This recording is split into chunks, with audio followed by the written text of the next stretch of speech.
నాడు రైతు భరోసా, నేడు ఇందిరమ్మ చీరలు. డిసెంబర్ 9 దాకా చీరల పంపిణీ కార్యక్రమం. డిసెంబర్ 2వ వారంలో సర్పంచ్ ఎన్నికలు. బతుకమ్మ చీరలు, ఇందిరమ్మ పేరు. గతంలో ఎంపీ ఓట్ల ముందు రైతు భరోసా, ఎన్నిక ముందే ప్రజలకు పథకాలు ఇస్తున్న రేవంత్ సర్కార్, ఓట్ల తర్వాత స్కీములు ఎగ్గొడుతున్న వైనం.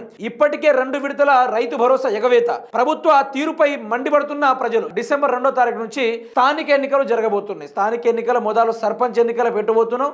ఇక జెడ్పీటీసీ, ఎంపీటీసీ ఇక అది దేవునికి ఎరగాలి, ఎందుకంటే వీళ్ళు చేసే కార్యక్రమాల కోసం. అయితే ఓట్ల కోసం మాత్రమే వీళ్ళు డ్రామాలు. మొన్నటిదాకా యాసంగి సీజన్ వస్తుంది, మరి రైతులకు పెట్టుబడి సహాయం చేయడానికి రైతు భరోసా అందిస్తున్నామనే స్కీమ్ను వీళ్ళు పెట్టాలి. కానీ ఆ మాట లేదు.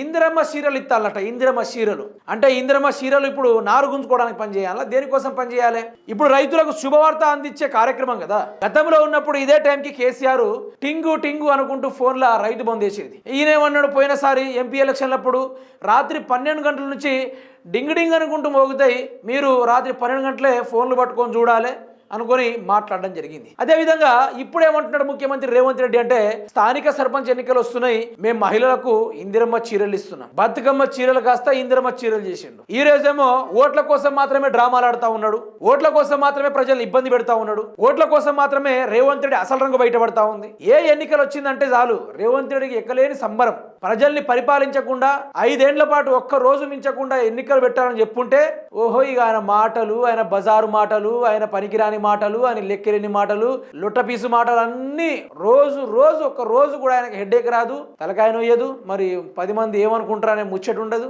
ఇక వెళ్ళిపోతూనే ఉంటాడు.